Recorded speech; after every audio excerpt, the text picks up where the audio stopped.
Hello, EnderSword here again, this time not only with a Bronze League game, but a Bronze League game literally from a Protoss player that has never won a game. So this is someone that just recently picked up the game, has gone onto the ladder, and literally has not won a multiplayer game yet. We're going to see why that is very shortly. But I figured that a lot of people this weekend, particularly with the sale and the popularity of MLG, are actually picking this game up. I've seen a few people on Reddit saying that that was the case, and that's certainly what this guy did. And he was kind enough to send me one of his replays. It is very long. I've got the time covered up there by the very ironic Grandmaster stamp. I'm also looking for a skin to use or something to kind of cover my little UI and cover that time tracker thing or something like that. If you happen to be an artistic person and have some free time, I would love to get something like that put together. I'm definitely not one. Or if you know a place that has something kind of generic that I can just steal, that would be great as well. But basically we're going to be looking at FinesIsFine versus Drake. That's the rapper from Toronto. He was also on Degrassi High for a little while, and now he raps with Nicki Minaj and stuff. What we're going to see out of FinesIsFine is kind of the most random, just thrown together type of build.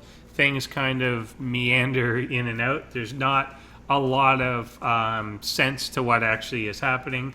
One of the most common mistakes that people make, particularly at the very low level, is just not making enough probes. They kind of get a few going and then figure like, that's plenty, and they stop making things out of the Nexus. You want to be making your workers, no matter which race you are, pretty much all the time, anytime you can. Obviously, Zerg has to decide between units and drones, but pretty much if you don't need units right then, you want to be making your workers as much as possible. And for Terran and Protoss, there's really no need to almost ever stop making probes. Just continue to fill your bases up. You've also got the Chrono Boost resource, with throughout this game is basically not going to be used very much. You want to be definitely putting that down early on your Nexus, early to get some basic units out, early to get your Warp Gate tech out.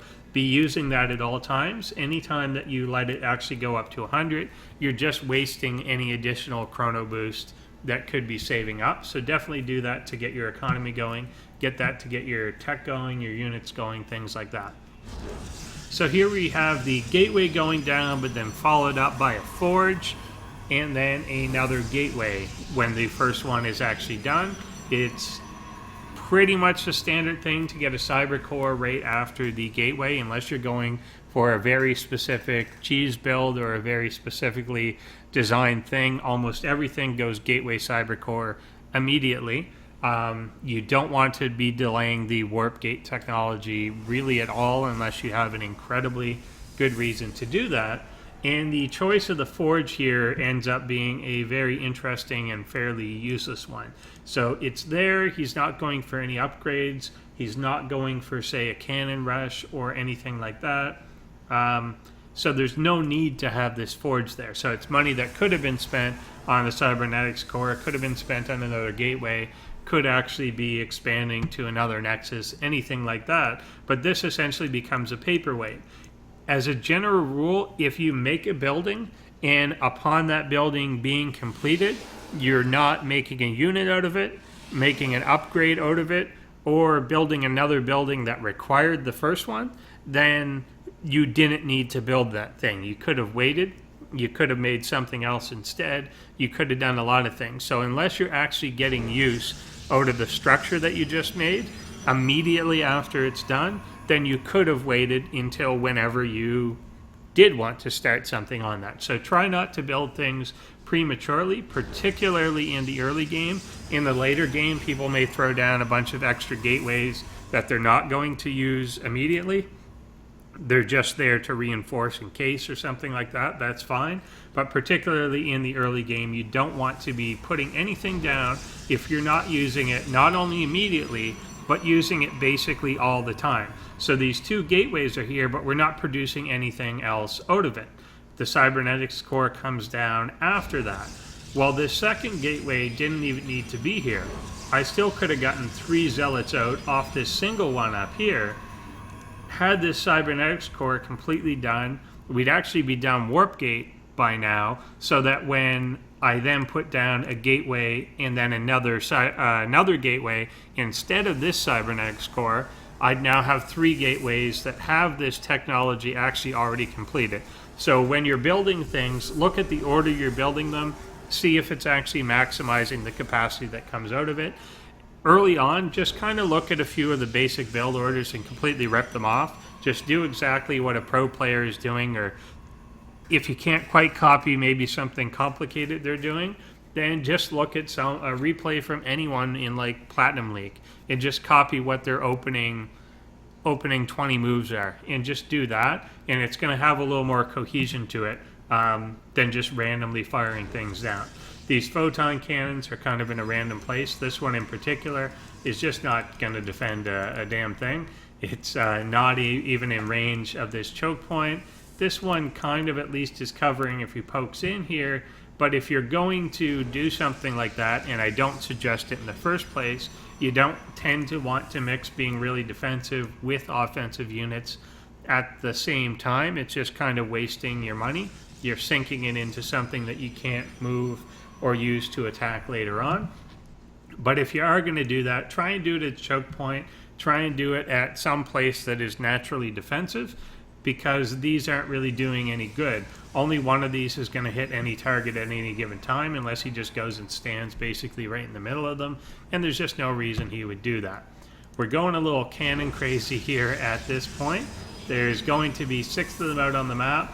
These 2 I actually don't mind as much. If you are maybe scared that you're going to get dropped, that's not so bad, particularly that he knows where the Terran player is. That's not too bad, but these ones just aren't providing much use. This one down here, really not either. It's just excessive coverage, given that there's nothing out there to indicate that this is actually what's happening. Now, speaking of whether or not anything indicates anything, well, we don't really know. There's a lot of tendency for low-level players to think of scouting as merely finding out where the guy is. So they go and check the 4 locations around them, or I guess the other 3 locations, they already know where they are, and they just say, okay, that guy's up in that corner. And that's it. Scouting ends there. So that's not really what scouting is. That's locating. But scouting is more determining what they're actually building. You want to kind of get your initial probe in there, be looking around for a while. Key things that a new player wants to look for: keep your mind on gas a lot. A lot will tell you about what the other player is going to do based on whether or not they are mining gas, how early they are mining gas, things like that. It's not going to ever tell you what they are going to do, but it can tell you what they can't do. So if there were, say, let's say that this Protoss player was scouted, and the player came in and saw 1 gateway, 2 gases being taken, and a forge. Well, I know it's not a 4-gate. It can't possibly be a 4-gate. There's no cybernetics core there. He's wasted too many minerals on other things, so I can rule out that possibility. So when you're scouting, you want to be looking for the things that you can actually rule out of the game, so that you know that you don't have to be worried about it. If he took a look at this, he'd be able to see that he's on 1 base. You do want to be kind of constantly going back, taking another look. The Protoss has a few good scouting methods. Obviously, you've got the initial probe that you send out. The robotics facility has the observer. Very popular to only get 1 of those. It's really nice to actually get 2 or 3 of them out, particularly since they have actually recently lowered the time that it takes to build them. So now a single one constructs in the amount of time that a chrono boost hits it. So it's 30 seconds. If you chrono boost it, the thing is out in 20 seconds, and it's pretty much perfect. They're fairly cheap. They're a little high on gas, not really though for what you're getting. Given that it's going out and spotting everything, if that observer was able to see that these things were actually down here, which currently he doesn't have any idea about, he may not have reason to check there anyway, but just go out and scout the map, kind of take a look around yourself and see what's going on. If he knew these were here, there'd be no reason that he couldn't just go with this army and kill them, or at least make them lift these off and they'd have to go somewhere else and take these like 3 minutes to go actually get back home. It's a pretty big map. So you do want to take advantage of that sort of thing. The other method that we have to scout, which is often overlooked for a Protoss player, is the hallucinate ability. You can get that if you don't want to go robo facility, or you just want something a little quicker and something that you may remember to use more frequently. Get the hallucination upgrade. So drop comes in the back here. He does have a lot to defend. You shouldn't leave half your force and your zealots back there, because unfortunately the stalkers against a bio army don't do quite that well. Again, the spread of cannons here, given just the way that they're spread out, doesn't make it very effective. There's also 3 forges out on the map, so luckily one of them was completely expendable. It went away. It wasn't doing anything anyway, so that's actually good. I guess he was going to upgrade the ground weapons, ground armor, and shields at the same time. I guess he did actually already use that to get shields 1. Generally, people will skip the shields upgrade. If you really want to, I guess there's not technically anything wrong with it. Shields do regenerate on units. However, particularly against Terran, the EMP can knock your shields off anyway. You're probably not going to see that a lot in bronze, so it may not be a big concern. But typically the shield upgrade isn't as worth it as the other two, so often people will just rush to 3-3, leaving the shields off until the end, maybe when they're transitioning into Archon, or they've just got extra money to dump something in. So double forge is common, 3 forges not so much. It's a little overdoing it. Although obviously one thing symptomatic of a lot of lower league players is there's just so much money built up here that I can hardly criticize them for doing anything that's going to spend any of it. But preferable to that is kind of doing this, throwing down more gateways, making sure that we have more production. He's replacing his 3rd forge, but we've got a lot of things idle here. This robotics facility hasn't actually really produced anything except an observer. The Stargate's going down here hasn't really produced anything out of that. There's a lot of other kind of tech paths that he could be pursuing, going into High Templar, going to Colossus, anything like that. But I do like that he's adding a lot of gateways to ramp up his production and get some more units out onto the map. It's generally your ability to spend your money and just be producing units and reinforcing your position that's going to lead to wins. So at 17-18 minutes here, we do have the first expansion going down. Ideally, you're going to want that like 6 to 10 minutes at the absolute latest, but preferably you want it before that. Kind of depends what happens in the game.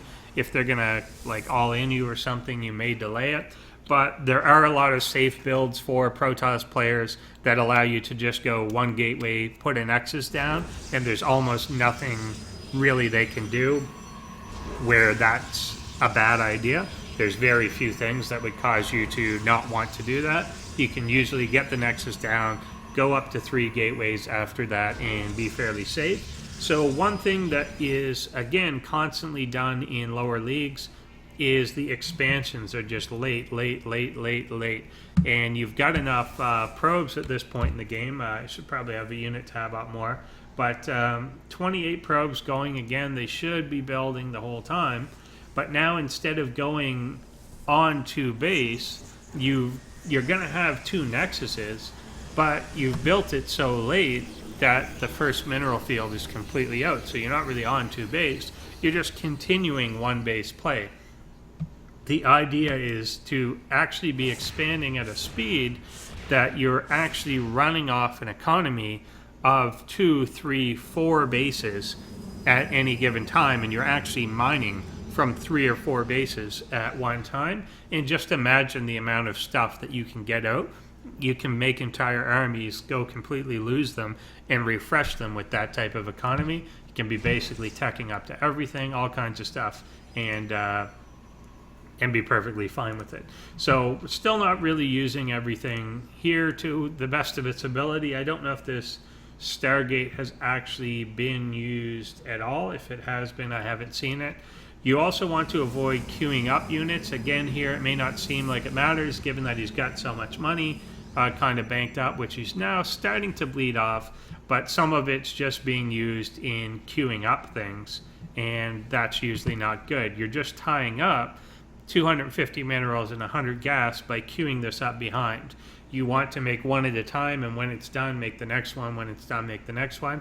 If you wanted to start one with a few seconds left or something, whatever.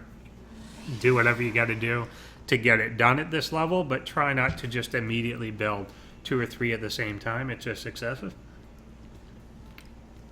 Long game, water. So at this point, again, we're kind of running off one base. We've got destructible rocks up here. You're probably going to have to take them out at some point. So it's a good idea while your army is sitting around. You don't want it doing nothing. You want it kind of either out on the map doing something, tearing down rocks, taking map control, controlling these towers, putting some pressure on your opponent, just making him scared about something.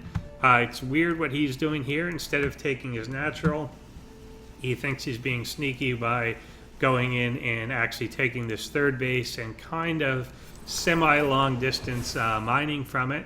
Not the best thing to do. Again, he could be ripping those down and then just moving his orbital command over there. Also not using his army. Luckily also not scanning or taking our observer out or anything like that. But you also don't want anything, you don't want things just stagnating back at home. So we're not really teching up anymore. There's no reason to actually pull the probes off gas just because your minerals are gone. You can still be mining out of these 2 gases, and that's actually going to be the pressure resource right now, is that it is limiting his production in what he can do and the tech that he can do. Right now we can't even get the awesome level 3 shields because there's not enough gas out there. There's no reason to stop doing that. Obviously, as I mentioned several times, Chrono Boost is absolutely maxed out here. He's not getting any benefit out of this. He could just be pumping zealots out. Here, all the gateways are on cooldown. He's obviously supply blocked. One thing that you definitely want to be keeping an eye out for everything is don't supply block yourself. You don't want to be missing out on pylons and stuff like that. Every time you do that, just that one supply block for about 25 seconds means that you're now missing 6 zealots out onto the map and your money is just stacking up behind it. So if there was an attack that happened right then, you've got 6 less. And even now, as he could be warping more in, he's just not actually doing it. And he's going to be supply blocked almost immediately. We've got all these warp gates available. We've got this robo facility. We've got this Stargate. We've got both nexuses that should still be producing probes and still expanding. But the moment he uses even these 4, he'd be supply blocked again. So you want to make sure you're putting down pylons enough that you're staying ahead of the production capacity that you have. And given that he's got 6 gateways, that basically you're looking at 18 to 24 supply that you can put out instantly, pretty much from your warp gates in these 2 structures.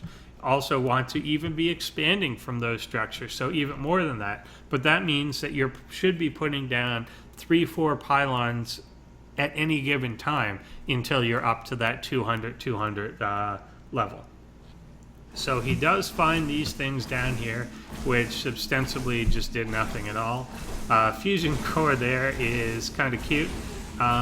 So he's hiding the battle cruiser tech and stuff. This is all great. We've got the charge lots coming in against a bunch of unsieged tanks. They're going to take one, not going to get the second one out of that, but just a tiny detachment. He should really be swinging around with the entire army and just crushing this. There's nothing down there. He knows that kind of nothing is coming his way. Did his observer get taken out over there? Did he move it? You can be using these observers out onto the map to see if anything's coming your way. There's definitely should be kind of an observer or something spotting down here while you move your army down and crush the entire thing. So don't be quite so passive and just staying in the base the whole time. You're not really getting any further ahead. The economy is basically the same as it was like 10 minutes ago. The production's basically the same as it was about 10 minutes ago. Technology is almost exactly the same as it was 10 minutes ago, except we're getting level 3 shields. That's about it. We're not any farther ahead than we were 10 minutes ago. Even the number of units is maybe 8 higher, something like that. It's not worth just kind of being passive. You want to get out there on the map, take things out. You know this technology exists. It's here. You particularly know that the fusion core is apparently vitally important to what he's doing. The armory is going to be important to do any major upgrades. It's a thing that allows his bio to go beyond 1-1. It's a thing that's going to allow him to upgrade ships, upgrade vehicles. He's not actually doing any of that, but that should definitely be taken out. There's a lot of hesitation here, only sending down this small detachment again. It will work, but this could have worked about 3 minutes ago if he took a slightly larger force that was able to crush the 3 tanks that came and got him. There's kind of no reason that it took so long to take this stuff out. And there's no reason that he's not trying to get a little more intel on what's going on in the world out here. He's got to know one thing to remember: if your main is mined out, then their main is probably mined out. If your natural is getting close to being mined out, then their natural is probably getting close to being mined out.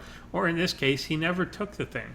So if he's not in this natural when you scout it, and his main is mined out, then he's either not mining at all anyway, in which case you've probably won the game, or he's off somewhere else. So go and try and find out where that is actually occurring. Got these guys just hanging out by some rocks here. But he's sending stuff all over the map to really weird locations. I don't know why he'd take the thing by the rocks as opposed to just taking that or taking this back base, but he's doing whatever he wants to do.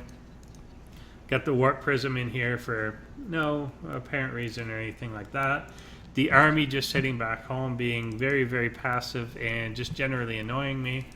And again, we just get some brutal supply blocking here. We've got the command to build the Immortal. That's been sitting there for a while, but there's not even any production going down on more pylons. So we're at 124. It's 32 minutes into the game at this point. You could be maxed out. Well, if you're Zerg, you can be maxed out about 20 minutes before that. Protoss a little later, but we're still at least 15 minutes behind where you could be that you're maxed out. So definitely want to be, again, expanding everywhere. When you see that you've got this much money, anything over 1,000 at any point, even in bronze, silver, gold league, whatever, low leagues, anything over 1,000 should be absolutely alarming to you. It should just never happen that you're over 1,000, particularly if you're not on like 14 gateways and 5 bases or something like that, where a single warp in takes care of the whole thing. Basically look at your money and count it by how many production cycles that is.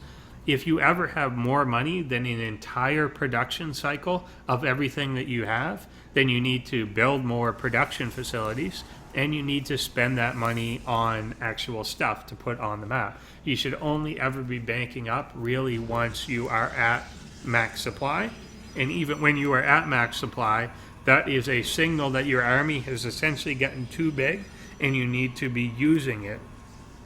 And by using it, you're going to end up losing units, which you're perfectly capable of replacing. But you're going to be taking theirs out. You're going to be taking their bases out, their structures out, things like that. Trading your resources in your army against theirs. So just being like this and leaving everything kind of behind, not a great idea. The other thing that I haven't mentioned so far, but obviously is a huge point, is the spread on this is, one, ridiculous.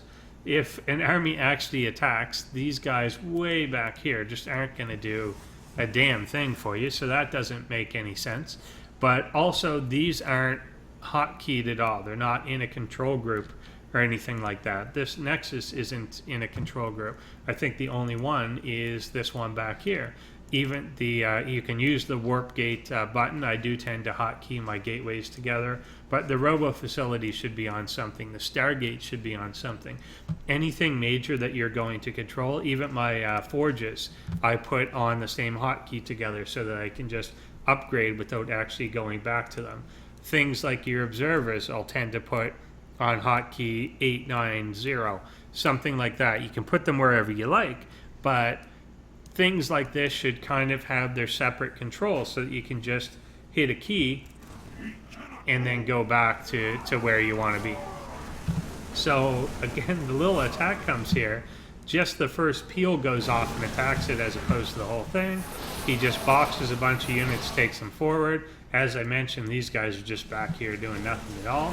If this wasn't a pathetically stupid little force, then you know, maybe that could actually be trouble. There's no reason that your opponent shouldn't be maxed at this point. So if half your army went into that fight and half of it was staying back here, and he actually had an army about this size, then he would have killed it. He would have absolutely murdered the thing.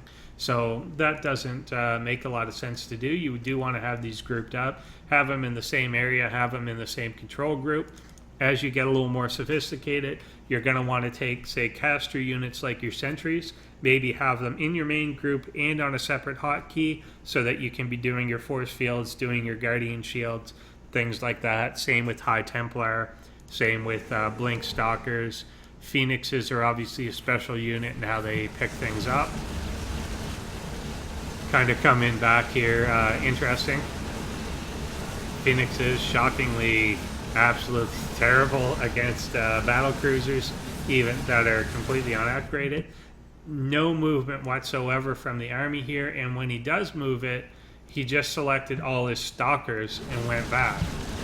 While the Immortals are great against the Thors, the Zealots are great against these ground units, all of this stuff. The stalkers luckily are enough, and they are actually upgraded, whereas you can see that the Terran air units aren't upgraded at all, and there were only so many ground forces that it barely mattered. However, even still, look at just the bad positioning on these stalkers, coming in with nothing to cover for them. The Thors do a fair bit of damage, particularly against stalkers. They're just quite effective. So leaving half of that army back just because we didn't have the key to move it isn't really the greatest idea at all. Even at this point, he's going to be really passive. We're not warping in more units. This entire army could basically be replaced pretty quickly. It should, at this point, be replaceable almost immediately. He should just have gateways absolutely all over the place here. And we can see that the natural has now completely mined out. Sure, we've got a huge bankroll, but you always want to make sure that income is continually coming in, and you want to do that long before you ever get mined out anywhere. Basically, by the time your first base mines out, you should definitely be on your third base and really should be on your fourth, or if you can get away with it, fifth base. Right now, at this low level, let's say you're third, but by the time your first one mines out, your third has to be up and running. You should definitely be on 3 bases for some period of time, and then if you fall to 2, you can't take your fourth, whatever, deal with that at that point. But you do want to be expanding a lot more aggressively. So we move in with this force without ever bothering to really reinforce it or warp in any more units, despite having a warp prism, which is specifically designed to do that. End up facing a bunch of battle cruisers here that take out the only anti-air units. By the way, when a battle cruiser has 6 hit points left, you might want to target that down. Don't get overly consumed by your micro at this point, but that's the type of situation that you want to be noticing. Hey, that one's low. If you're a new player and you don't play with health bars on, play with health bars on. Put them on because that's going to let you know, and it's better to get used to it from the start. Just get used to the fact that they're there, and I know a lot of people find them like cluttery or something like that. Just get used to them from day one, and then they'll be there for when you need them. These warped in on the low ground doesn't make a lot of sense. He's got that not in continuous warp-in mode, so he's just kind of not going to reinforce this position at all. Luckily, these do upgrade this a lot, but even still, look at how hard it is to take that thing out. Again, this one probably could be the one that's targeted down, as opposed to having 3 active, tries to warp in behind this.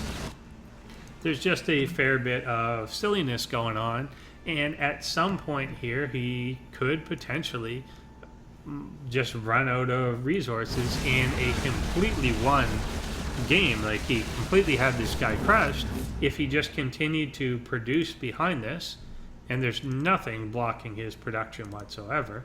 There's no reason that things can't be built here. That should be repowered again. He's got another Stargate here. Void Rays, by the way, have bonuses against massive units, so they'd work well against the battle cruisers and the Thors. Even though it feels like Thors are anti-air, they don't do good against stuff like Void Rays, where it's actually a bulky unit. They're better against lighter things that they can get the AoE damage on. Finally takes that battle cruiser out. And then the second one, also the other thing, it's rare that anyone's going to make those anyways, to be honest, but High Templars are capable of just blasting the energy off of it. But he has no idea that these other bases exist. The Terran player, I think, is going to give up here. There he goes. And so we've got FinesIsFine winning his very first ladder game against, I'm going to say, a fairly equally skilled player who had fairly equal lack of ability to spend his money or anything like that. But so those are very low level types of things that you want to be doing. I know, again, this is probably boring to anyone unless someone just thought this was funny. I tried to do it without just overly concentrating on making fun, but that's the type of thing that you're looking for, is when you're making these structures, be producing out of them constantly. They should never be sitting idle. Pylons, make sure that you have enough pylons, supply depots, overlords, whatever your thing is, make sure that there is plenty of them in time for your actual production. You don't want to get stopped on production by not having enough of these things sitting around. Nexus, constantly be making probes, constantly, for basically the entire game. Constantly be expanding to a new expansion whenever it's safe, and half the time that it's not safe, you want to take another expansion. You would be surprised at what is safe. There was a while when I was learning that I just forced myself at 9 minutes and 30 seconds, I am taking my third base, period. I wouldn't feel that it was safe at all to do. I would think, this is definitely going to be killed. And then like 70% of the time, it's not killed. It's not even attacked. So get used to doing that. You'll learn what's safe and what isn't. Don't worry if you feel secure about it. Just go and do it. And then if you have to dial it back later, do that. But get in the idea of being economically aggressive, militarily aggressive, and so on, all at the same time. And speaking of aggressive, just don't be so passive that we're just sitting around in our own base with our whole army completely building up towards max level and or max supply. And at one point there, around 120, we weren't even going for max supply anymore. We were just completely content with being at 120, and he stayed there for like 5-10 minutes. So always be doing that. If you see stuff like proxy down here, just go kill it. Just send a detachment down, send something sizable down, send your whole army down, whatever you want to do. But be decisive in what you're doing. Don't take like 3 zealots off to go kill something. They're just going to come in and kind of clean it up. Be decisive, get things actually done, and then know what's going on. Know when you can push across the map. Know when you had just had a big victory against something in the back of your base and you can just move everything over. But make sure that you're reinforcing it on the way over. Make sure that you're continuing your economy as you actually do this. Definitely you want to be expanding here. It's crazy how quickly, just in that fight, that 5,000 minerals went down to 2,200. If he had to warp in a few more times, I don't really think the Terran should have left this game. the Terran probably could have just rallied up, and it would have taken a long time for this small Protoss army to actually scour the map when he didn't know any of this was there. So congrats on the win. Fines is fine, but just be a little more proactive next time, because this very easily, if Drakes didn't literally just kind of get bored, he probably could have made a few things off in the corner at such a big map and come back, given that he is still mining and you are not. So never go into the mode where you think you've won this game and you just stop producing anything. Always be doing that. Thanks for watching, guys. I know this is a bit lower than what I usually do, but I hope some people will find this helpful.